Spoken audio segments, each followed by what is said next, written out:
Hoy en 678 Domingo. Lindísima jugarreta del destino. Justo el día en que arranca fútbol permitido, así cerró la Transmi de ESPN. Perfecto, Thiago Alcántara, 6-1, una goleada. Pudo haber sido 7, 8. Nos visita el vicepresidente de la Nación, Amado Vudú.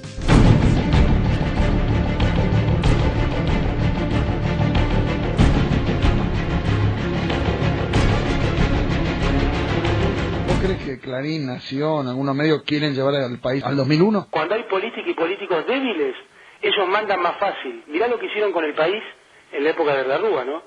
Porque uno mira las tapas de los diarios y parecía que la baja del 13% a jubilados, a maestros, a profesores universitarios, era una sabia medida de austeridad. Bajarle el sueldo a los jubilados. Estamos poniendo esta regla tan firme, durísima. Reducción, salarios, pensiones, jubilaciones. ¿Quién era el principal anunciante de Clarín y de Nación? La CTJP. Entonces yo entiendo que me tengan bronca a mí. Ahora, también está claro que haber terminado con el sistema de FJP y volver al sistema público solidario permite medidas tales como que en el mes de marzo va a haber un aumento del 15,18% para todos los jubilados y pensionados, que son 6 millones, y que va a ser un aumento semestral, o sea que va a haber otro en septiembre. El acuerdo Argentina-Irán. La polémica denuncia del presidente de la AMIA. Hoy, después de escuchar el mensaje de la Presidenta de la Nación, con todo respeto, realmente nos sentimos estremecidos. Esto podría ser un paso adelante a un precipicio que nos llevaría a la nulidad de la causa, y debemos decir que en esas circunstancias daríamos lugar a la posibilidad, muy lamentablemente, a un tercer atentado. Daríamos lugar a la posibilidad, muy lamentablemente, a un tercer atentado. Facebook de Cristina Fernández de Kirchner. Considero a Borger una persona respetable. ¿Qué es lo que sabe para una afirmación tan terrible? Si hubiera un atentado por el acuerdo con Irán, ¿quién sería el autor intelectual y material? Está claro y más que obvio que nunca podrían ser los países firmantes. ¿Serían quienes se oponen al acuerdo? ¿Países, personas, servicios de inteligencia? ¿Quién o quiénes? Pero además, ¿quién o quiénes serían o seríamos los objetivos? Me viene a la cabeza como un relámpago el dolor y las palabras de Zulema Yoma, afirmando que la muerte de su hijo fue el tercer atentado terrorista, luego de la voladura de la Embajada de Israel y AMIA. Siento que se me hiela el alma. Creo que el pueblo argentino en general y la justicia en particular deben y merecen conocer lo que sabe Guillermo Borger, titular de AMIA. También nos visita Sergio Burstein, titular de Asociación Familiares Amigos de las Víctimas del Atentado a la AMIA. Estados Unidos suma más investigaciones contra las calificadoras de riesgo.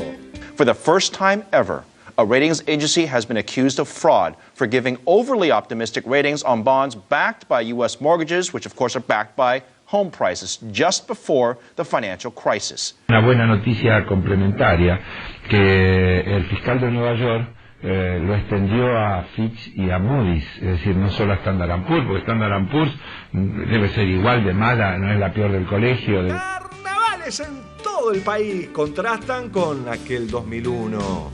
Ahora comenzaron los corsos. Estos son los carnavales de Lincoln, estamos transmitiendo esta fiesta. La comparsa llegó a la playa, Ahí va. Aquí en la comparsa de Gualeguaychú frente a las costas de Mar del Plata. Antes. Una multitud de vecinos con cacerolas en mano y que han convocado a su vez a murgas para que lo acompañen en la protesta de los viernes. Le pusieron de título el Carnaval de la Protesta. Van a desfilar murgas como por ejemplo la comparsa de las Pymes Quebradas, la murga del Corralito, la murga de los piqueteros, la murga de la Corte Suprema. Macri quiere eliminar el fútbol para todos. Nula repercusión en los medios hegemónicos. Fútbol para todos, ¿usted lo mantendría? Yo prometí sacarlo. Y el fútbol funcionaba maravillosamente bien sin la necesidad del gobierno. A esto quiere volver Macri. Llega Zapata y un rebote. ¡Gol!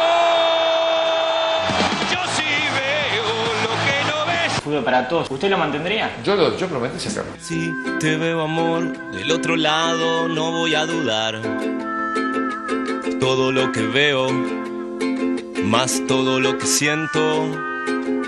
Si te veo, amor, del otro lado yo voy a cruzar. todo lo que tengo, es todo lo que intento.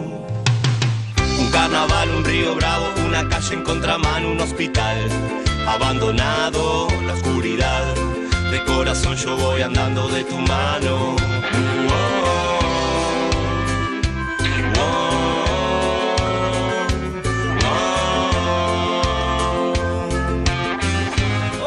Otro día de copadas notis.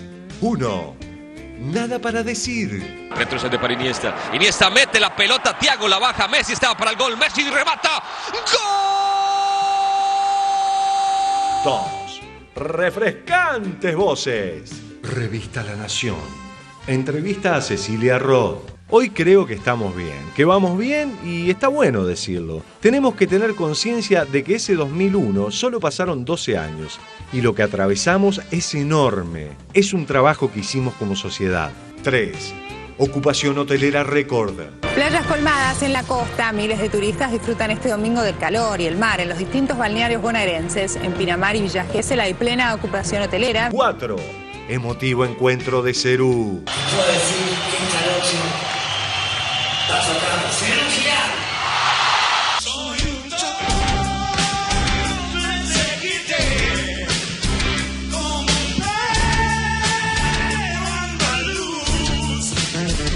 Gana, gusta y golea. 6-7-8. Algo así como el Barça.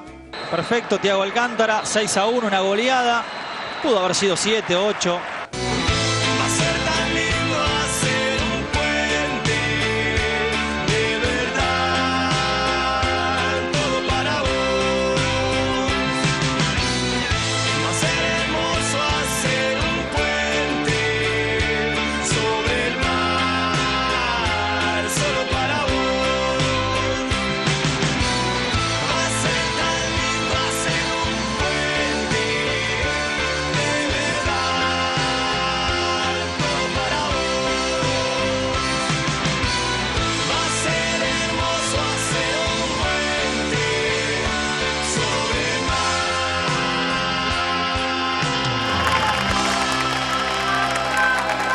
Si te veo amor, del otro lado no voy a dudar. Muy buenas noches, bienvenidos a 678, emisión de domingo. Hoy estamos con un panel reducido a su mínima expresión. A veces menos es más. ¿Cómo? A veces menos es más, dicen. A veces menos es más, dice el vicepresidente de la Nación, el señor Amado Vudú, que nos visita hoy.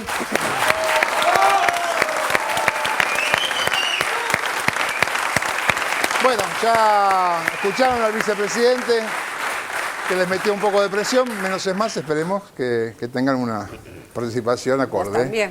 También nos visita, yo no tengo nada. Nos visita el señor Sergio Burstein, bienvenido, que es titular de la agrupación Familiares y Amigos de Víctimas del Atentado al AMIA.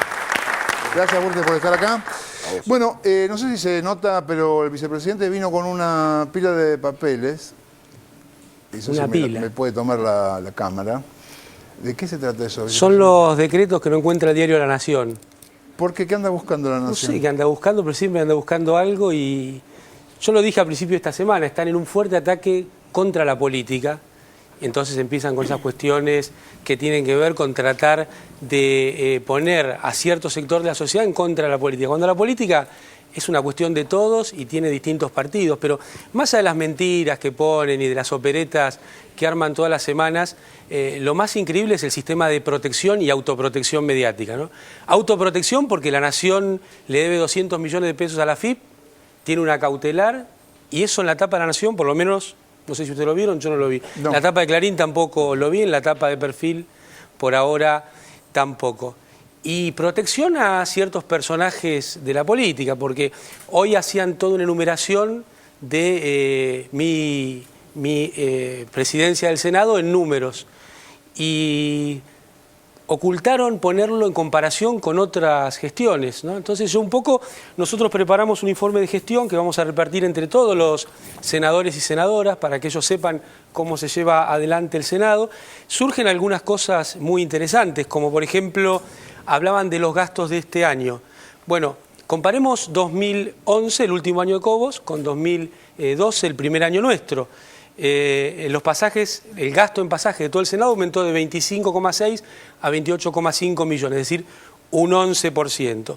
Y las erogaciones en viáticos fueron de 7 millones con Cobos a 7 millones y medio. Entonces, bueno, un aumento del 7%. Para ir un poco más adelante, bueno, ¿en qué gastaba Cobos? Porque la verdad es que en viajes institucionales de gestión, Cobos hizo 5 viajes internacionales y yo llevé adelante 11 viajes para representar a la presidenta o al Congreso de la Nación o hacer alguna cuestión vinculada con las cuestiones que requiere la Argentina. Y los pasajes internos, Cobos el último año utilizó 296 pasajes aéreos, nosotros usamos 157, Cobos utilizó 2.885 pasajes terrestres, nosotros usamos 865 pasajes terrestres. Todo esto surge de la minuta presupuestaria donde aparecen todos estos datos.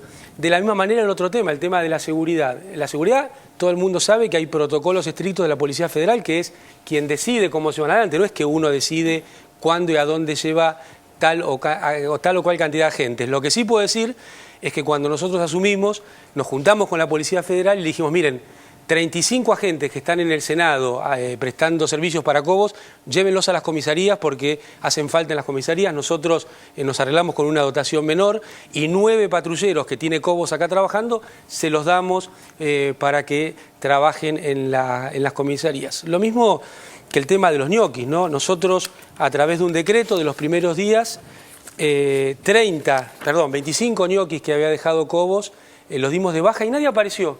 Eran personas que nunca habían aparecido y tampoco aparecieron a quejarse. Entonces, estas son las cuestiones que a veces no aparecen en los medios y de todas formas el gasto de viáticos de Cobos me parece un poco inflado porque para tomarse el 10 del Senado a Plaza Italia para ir a la sociedad rural no hacía falta tanto viático, ¿no? Nosotros recorremos el país llevando adelante cuestiones de gestión, cosas que tienen que ver con las necesidades de cada una de las localidades que visitamos, con cuestiones de ANSES o de Procrear, o todo aquello que tiene que ver con el equipo de trabajo de la presidenta. Cobos, para hacer el equipo de trabajo de la sociedad rural, era suficiente con tomarse un bondi y volver. Bueno, quedan ahí entonces los decretos por si la gente de la Nación los precisa, los podemos dejar acá. Sí, los dejamos acá. Perfecto, los vienen en la Pero los pueden bajar de la página web, nosotros solo los imprimimos de la página web. Bueno, por ahí no tienen internet. Puede ser. Bueno, sí. Deben tener Fibertel, entonces. Bueno, vamos a ver el primero de nuestros informes que tiene que ver con el acuerdo Argentina-Irán y el presidente de la AMIA que, bueno, mete un poco de susto con algunas cosas. Lo vemos. El acuerdo entre Argentina e Irán y la polémica denuncia del presidente de la AMIA. El jueves se anunció el envío al Congreso de un memorándum acordado con Irán para avanzar en la causa AMIA. Desde que se conoció este acuerdo que el gobierno argentino enviara al Congreso, el viraje de la AMIA fue sugestivo. Quien daba cuenta de este cambio de posiciones era Víctor Hugo Morales. Escuchen ustedes a Borger, lo que dijo el 28 de enero. Hoy nos suena al menos raro, por decirlo de alguna manera, hablar de una mesa de verdad. Parecería que todo lo actuado en estos casi 19 años no fuera verdad. Título para determinados diarios. Borger habla pensando en lo que esos diarios esperan que él diga. Y después de la reunión con el canciller Timerman, dice, 29 de enero. Nos hacía ruido de hablar de una comisión de la verdad, pero el canciller claramente dijo que esta comisión mal llamada, entendemos nosotros, de la verdad, no va a incidir para nada en la justicia, en las circulares rojas. Así que con la comisión de la verdad no había ningún tipo de problemas. Ayer, en cambio, en Radio 10 con, creo, Mariano Grondona. Hemos sido sorprendidos hace exactamente una semana cuando aparece la creación de una comisión de verdad.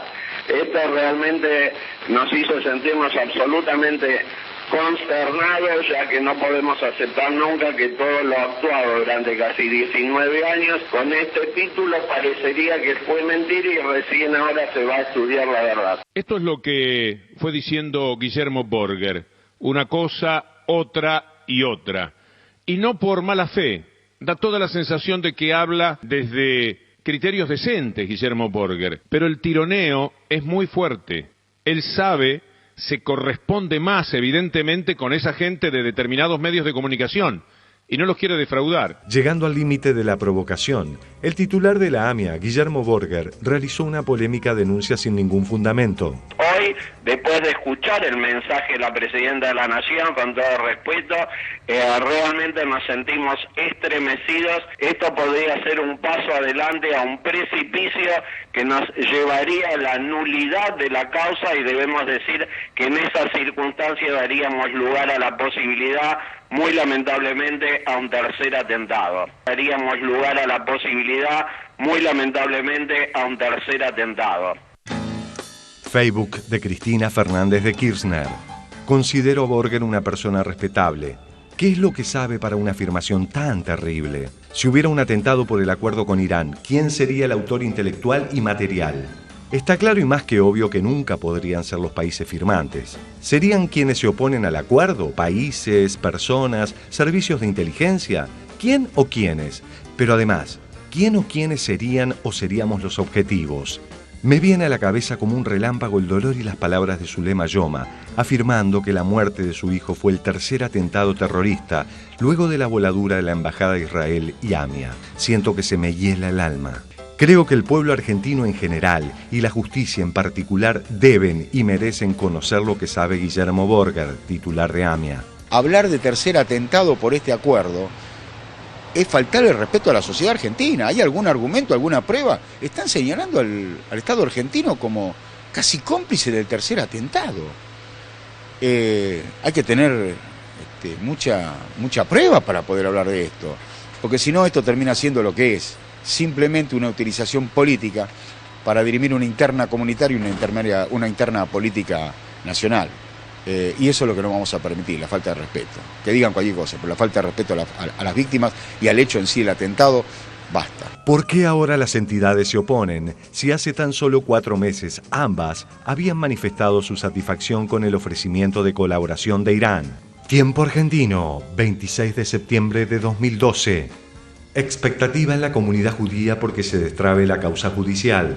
Valoraron la posibilidad de obtener resultados del diálogo bilateral propuesto por Irán.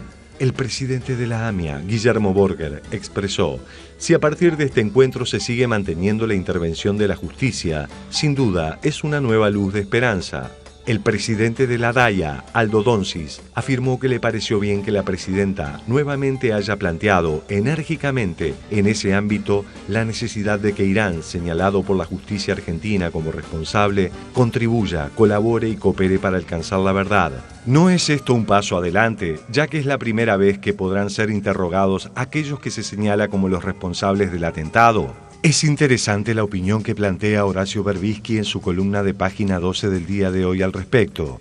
En ella, manifiesta cómo Estados Unidos e Israel priorizan sus políticas en vez de la búsqueda de justicia, influyendo en la posición de las organizaciones, y cómo el gobierno de Estados Unidos ha influido en la investigación. Una prueba de ello fueron los famosos cables de la embajada norteamericana revelados por Wikileaks. Santiago Donel, autor de ArgenLeaks, cuando empezaste a indagar en esto, sobre todo en el capítulo argentino, ¿con qué cosas te encontraste que te sorprendieron?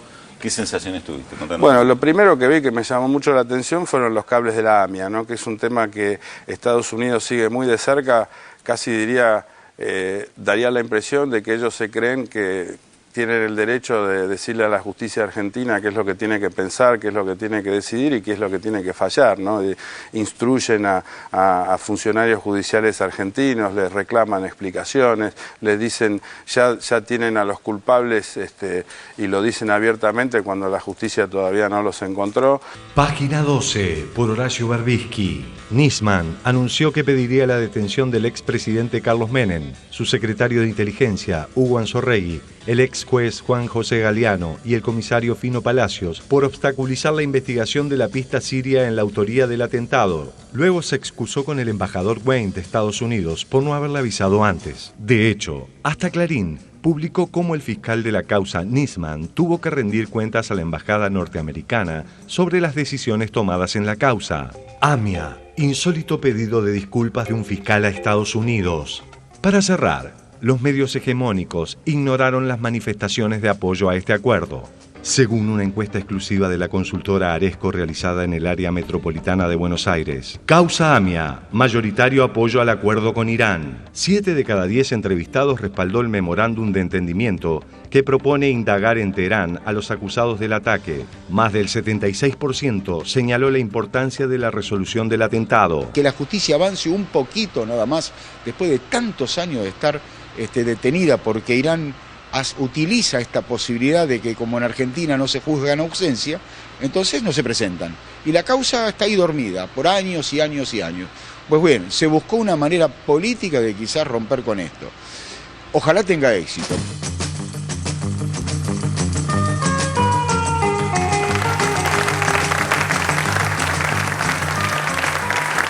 Bien, a ver, vicepresidente, ¿a dónde nos va a llevar esto?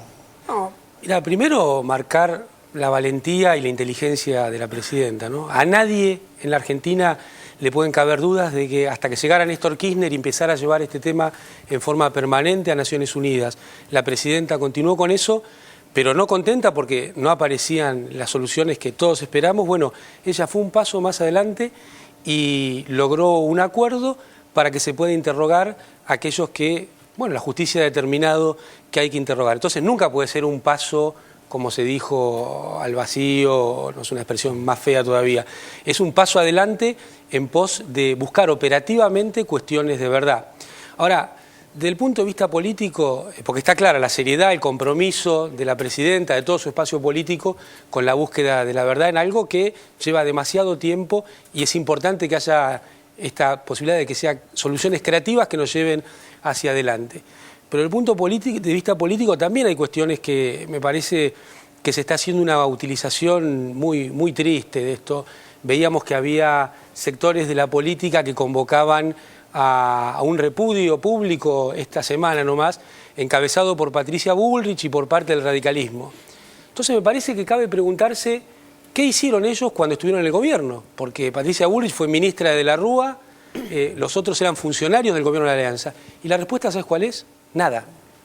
No hicieron nada. Entonces, lo único que buscan es poner palos en la rueda a poder avanzar, pero cuando a ellos les toca, cuando ellos tienen que poner arriba de la mesa coraje, ideas, valentía, no lo hacen.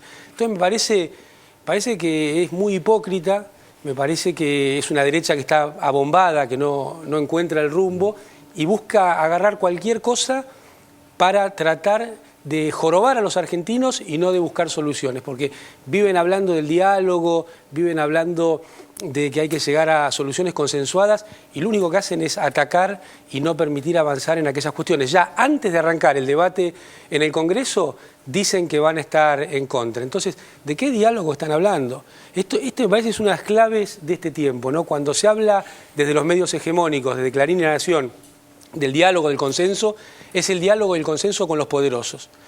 Y en este caso no sé si pretenderán que sea la Embajada de Estados Unidos o con quién, pero está claro que nosotros tenemos una política exterior. Y en términos de política exterior, también me parece que vale la pena resaltar las contradicciones. Cuando vos escuchás a esos actores de la política, que van desde Narváez a Patricia Bullrich, que dicen, no, bueno, tenemos que tener una política activa que nos inserte en el primer mundo para poder comerciar más y tener mejores negocios para los argentinos.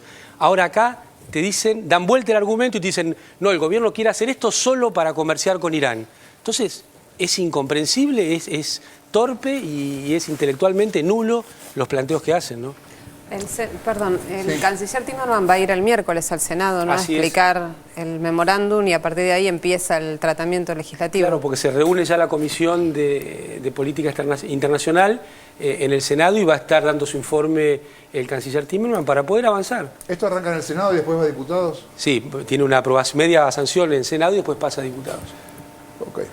¿Y lo de Borger, en qué lo inscribimos? A mí me sorprende, pues yo lo conozco a Borger y es una persona con la cual hemos trabajado muy bien en cuestiones de sensibilización, por ejemplo, de las plantas de personal en temas de la Shoah o en temas de la no discriminación. Y la verdad siempre me pareció una persona muy sensata y realmente expresado tal cual se expresó, parece casi que está profiriendo una amenaza. Sin embargo, uno me cuesta creerlo. Yo espero a ver que haya, después de todo que planteó con tanta claridad la presidenta, alguna palabra de Borger para explicar esto realmente, ¿no? Porque hablar de que va a haber otro atentado, bueno, ¿de dónde lo saca? Y si lo saca, otra cosa rara, cualquier cosa que se dice en contra de un funcionario del gobierno hay una denuncia penal. Te llama un fiscal, te llama alguien. Acá se dice esta barbaridad de que va a haber otro atentado y queda como si nada, queda para la tapa de Clarín y Nación y punto. ¿Usted? Sí, yo creo que es entendible la sorpresa. Pero, Amado, esta es la diferencia. El presidente de la AMIA es como que se esfuerzan a ver quién dice la palabra más fuerte para oponerse al gobierno, a ver quién tiene el título para el diario, es decir, para Clarín, para Nación, para quien sea el día siguiente. Entonces no tuvo mejor idea que se le ocurrió hacer esta declaración, la cual me parece, honestamente, que es una frivolidad, es decir, es casi una banalización de lo que es el atentado a la AMIA. Esta es la diferencia entre familiares y dirigentes, de algunos dirigentes, porque no todos, pero estas son las distintas formas en cómo se encara el tema del atentado y a lo que se apunta. Esto es utilizarlo políticamente, es disminuirlo, es faltarle respeto a las víctimas, porque este presidente de la AMIA, cuando llega, como muchos que llegan, no saben a veces, hasta no se acuerdan el día. A lo mejor nunca han estado en un acto. Entonces tienen que aprender cuando asumen como dirigentes. Y seguramente el presidente de la AMIA escuchó que nosotros dijimos y hablamos muchas veces del tercer atentado. ¿Pero en qué contexto? En el contexto en que teníamos una presidencia de Carlos Saúl Menem, en donde en vez de cuidar, después de haber sucedido el atentado a la embajada, en vez de cuidar para que no volviera a ocurrir, no cuidó a 85 personas que fallecieron en la AMIA.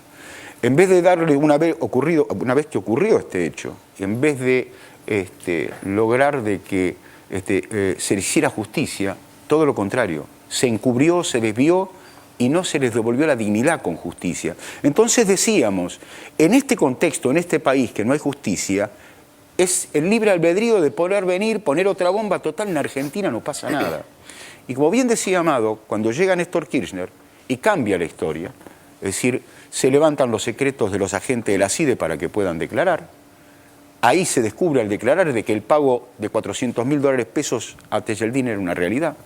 Se cae lo que fue la pista brigadas, quedamos con las manos vacías de justicia porque nos habían mentido, habían armado todo. Tenía razón Cristina de Kirchner cuando desde la bicameral decía esto es toda una mentira. Tenía razón Memoria Activa, con los cuales permanentemente teníamos discusiones. Tenían razón. Nosotros creíamos, teníamos la necesidad y tenemos la necesidad de creer. Por eso creemos en el fiscal Nisman, creemos en la investigación de Nisman porque sabemos lo que le ha dado. Creemos en todo lo que pueda darnos la posibilidad de avanzar. Pero de ahí en más a decir de que porque quizás estemos de acuerdo en la medida que se respete todo lo que la ley indica para poder llevar adelante estas declaraciones como indagatorias, que es el paso procesal que tiene que dar hoy la justicia, si estar de acuerdo con esto es casi hasta sentirse cómplice de que esto ocasione un tercer atentado, no solamente creo que se equivocó, creo que exageró y que está en una competencia permanente a ver quién dice lo más contundente para tirar abajo esto. Nosotros, vuelvo a repetir, nos reunimos hace pocos días y nos habíamos comprometido en no hablar más de las instituciones. Las instituciones tienen el derecho, y les asiste el derecho por ser querellantes, de opinar lo que quieran, hasta estar totalmente en contra de este acuerdo. Está bien, lo van a fundamentar, es perfecto. Nosotros también tenemos el derecho de tratar de ver si hay una posibilidad con esta decisión política, este acuerdo político, de que la justicia avance. Pero eso no nos permite a ninguno de nosotros terminar diciendo una barbaridad como esta que preocupa a la población toda, es decir, como otro tercer atentado. ¿Pero qué está haciendo el gobierno? ¿Cómo abre las puertas a un tercer atentado? ¿Estamos todos locos? Entonces, estas son las diferencias que marcan la diferencia. Y es a lo que realmente nosotros nos duele, esperemos que no se repita, y que es lo que marca a todos los familiares, no a mi agrupación. Por eso digo, nos reunimos para no hablar más. Esto es un caso excepcional y sabrá el presidente de la AMIA qué es lo que debe hacer, cómo explicar lo que dijo, que seguramente tiene una explicación, ojalá que lo haga, porque lo necesitamos todos. Es decir, tratemos de que esto que se va a tratar en el Congreso el día miércoles que no sabemos qué es lo que va a pasar, pero que en el debate probablemente se pueda, si hay cosas que no estamos de acuerdo, se puedan mejorar, pero que en esto no vuelva a repetirse de que esto va a ser lo que pueda llegar a originar un tercer atentado, porque de ridículo no se vuelve. Bueno, muchas gracias. Vamos a cambiar de tema, nos vamos a las, ¿cómo se llaman estas? Las calificadoras de riesgo, ¿no? Sí. Que a veces parece que son el verdadero riesgo. Lo vemos, a ver qué onda. La mentira de las calificadoras de riesgo. Se sigue cayendo el modelo que nos habían instalado. La estrategia de la Corpo es, como siempre, estigmatizar, mentir, generar odio y violencia para evitar dar los debates de fondo. Es el país preferido de Magdalena, quien la semana pasada denunció a Standard & Poor's y ahora sumó a 2 calificadoras de riesgo por sus responsabilidades en la crisis norteamericana. For the first time ever, a ratings agency has been accused of fraud for giving overly optimistic ratings on bonds backed by U.S. mortgages, which of course are backed by home prices just before the financial crisis. Between 2004 and 2007, concealed facts made false representations to investors and to financial institutions and took other steps to manipulate criteria and credit models to increase revenue and market share. Hace por lo menos 8 años nosotros venimos planteando los problemas que causan a los pueblos las calificadoras de riesgo. Y no éramos tomados en serio, nos decían que éramos brutos, que éramos trogloditas, que no entendíamos las finanzas internacionales. Bueno, el gobierno de Estados Unidos le acaba de hacer un juicio por $5.000 millones a Standard & Poor's. Una buena noticia complementaria, que el fiscal de Nueva York lo extendió a Fitch y a Moody's, es decir, no solo a Standard & Poor's, porque Standard & Poor's debe ser igual de mala, no es la peor del colegio. The 3 rating agencies, Moody's, S&P, and Fitch, made billions of dollars giving high ratings to risky securities.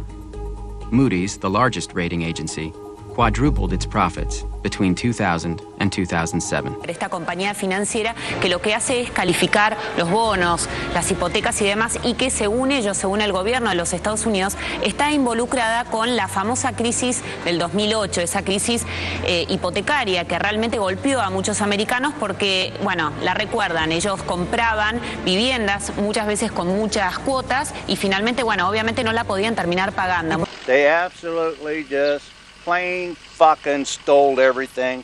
My whole life savings and everything by a stroke of a pen and a lawyer and a judge. Es muy interesante observar lo que en Alemania ha hecho el gobierno. Ha aprobado un proyecto de ley que establece que los altos ejecutivos bancarios y de compañías aseguradoras podrán ser demandados por la vía penal. Pueden ir presos hasta 5 años si llevan a sus empresas a una situación crítica por incumplir sus obligaciones en la gestión de productos de alto riesgo. Estas mismas calificadoras eran permanentemente levantadas por los medios hegemónicos para mostrar que supuestamente estábamos mejor cuando en realidad caíamos en un abismo. Diario Clarín, fines de los 90. Buena nota para la Argentina. Una calificadora norteamericana dice que el país puede atravesar indemne esta crisis.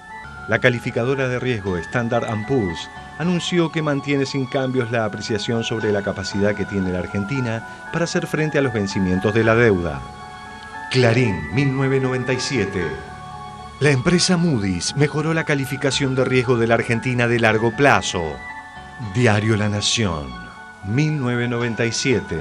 El subsecretario de Financiamiento Miguel Kigel consideró que la decisión de Standard & Poor's de mejorar el rating argentino de BB- a BB permite que el país tenga una calificación más realista y destacó que esta mejora beneficia directamente al sector privado, toda vez que la evaluación de las empresas está ligada a la del propio país.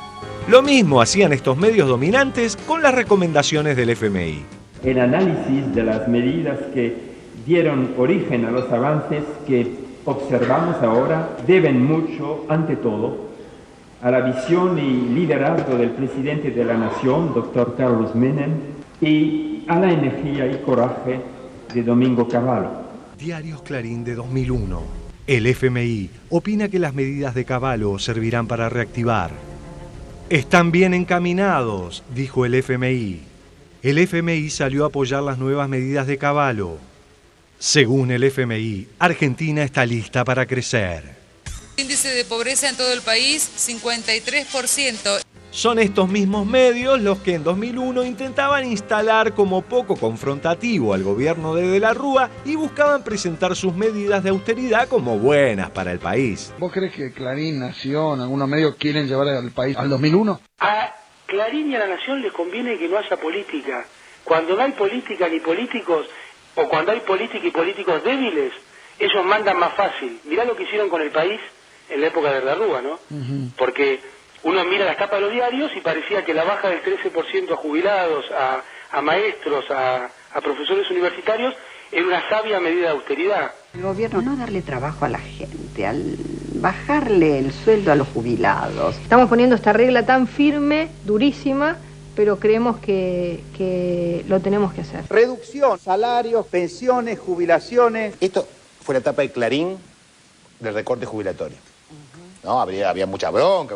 No. De la Rúa, el recorte es la única salida y no es negociable. De la Rúa, el presidente, doy la vida por esta pelea. Coraje del presidente, la fuerza del presidente. Así se relataba la realidad argentina. Yo sé que ellos lo que quieren es mandar. Y cuando hay un gobierno débil, ellos mandan.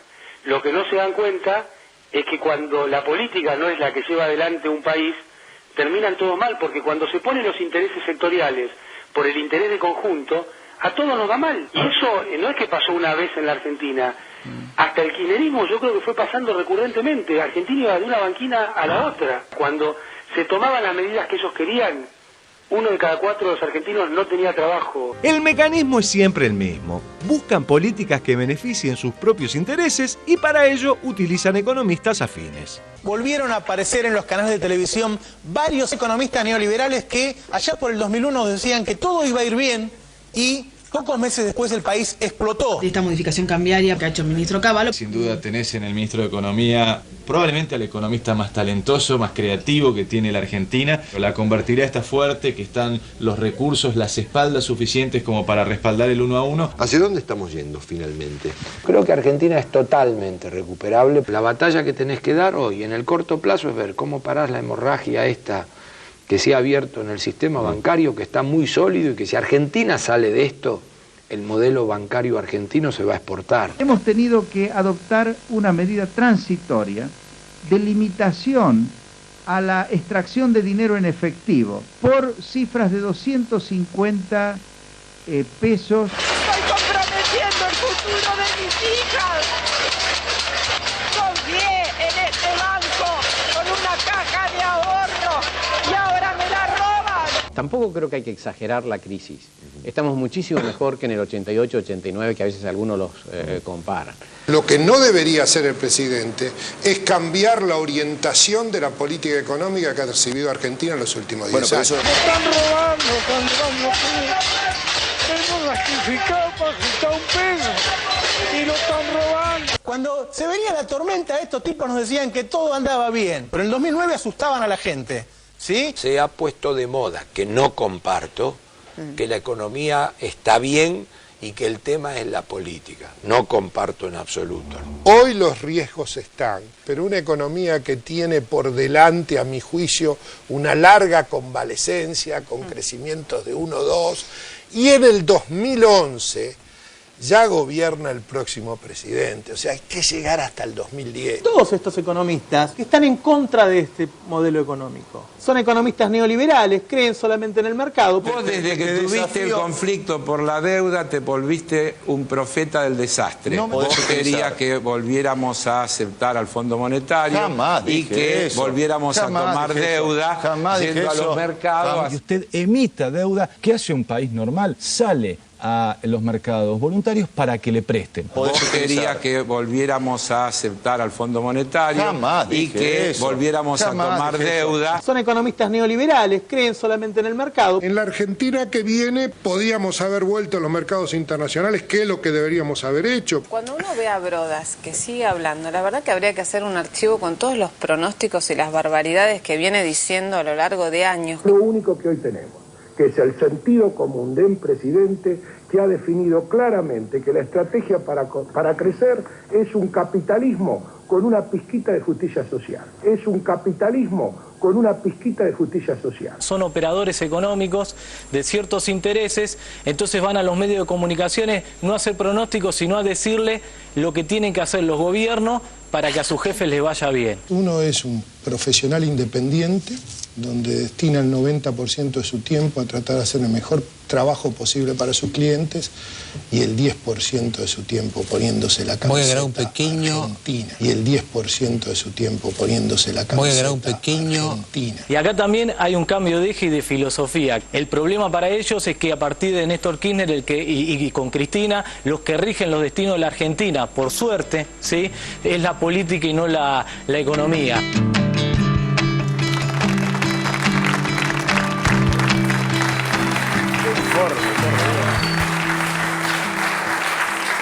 ¿Qué le pareció, vicepresidente?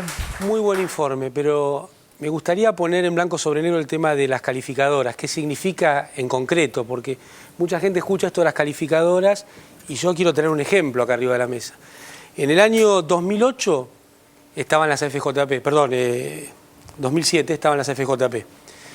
Y ese año Clarín decidió hacer una emisión de acciones, también por el 9% de su capital. Esto fue a las calificadoras de riesgo, le dieron la mejor nota que le podían dar a este tipo de inversiones.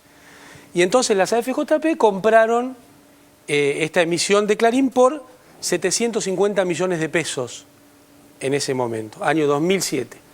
Era a razón de 29 pesos cada una de las acciones. A los 3 meses las acciones valían 7 pesos cada una. Los habían calificado mal. Había un problema, por eso nosotros decimos que las calificadoras son el problema. ¿Y ¿saben lo que significó esto? Que la estafa que le hizo Manieto y su grupo a los jubilados hoy asciende a 500 millones de pesos. Eso no lo veo nunca en la tapa de Clarín yo, pero es una estafa concreta que tiene trámite judicial.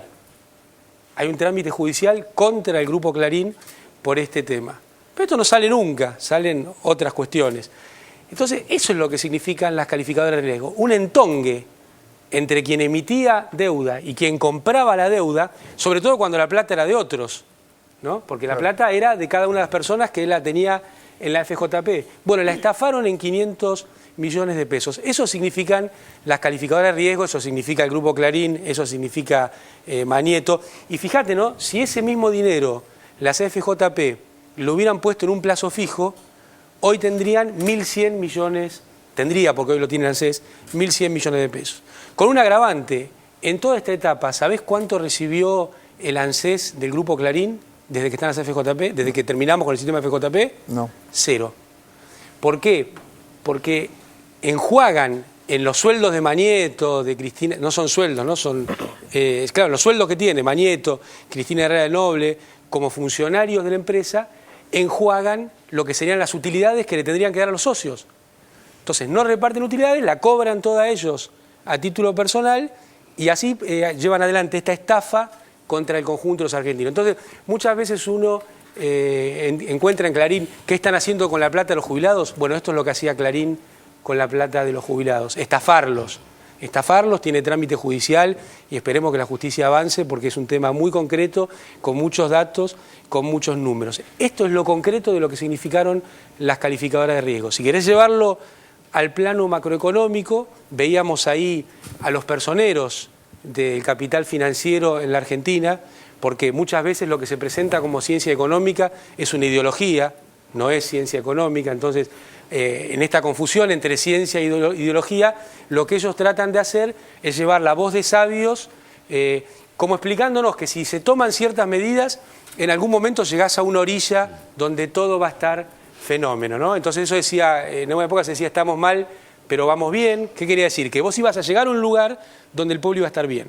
La verdad es que, como nos enseñaron nuestros viejos, vivimos navegando un río. La orilla es el día que falleces.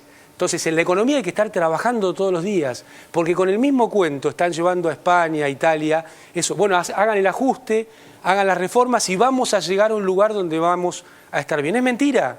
Es mentira, porque lo que hay que hacer es sostener la demanda agregada todos y cada uno de los días, como hace la presidenta en la República Argentina. Ahora, las calificadoras de riesgo te califican naciones, digamos, el riesgo que tienen los bonos que emite un Estado. Califican tanto... Ahora, ¿quiénes son esos tipos? Porque... Califican desde acciones de empresas... Yo puedo tener una calificadora, la Barragán Poor's, y también te califica un país. Bueno, es que eso es lo que pasa. Las calificadoras eran juez y parte, porque ellas decían a dónde tenían que ir los fondos y después te ponían la nota.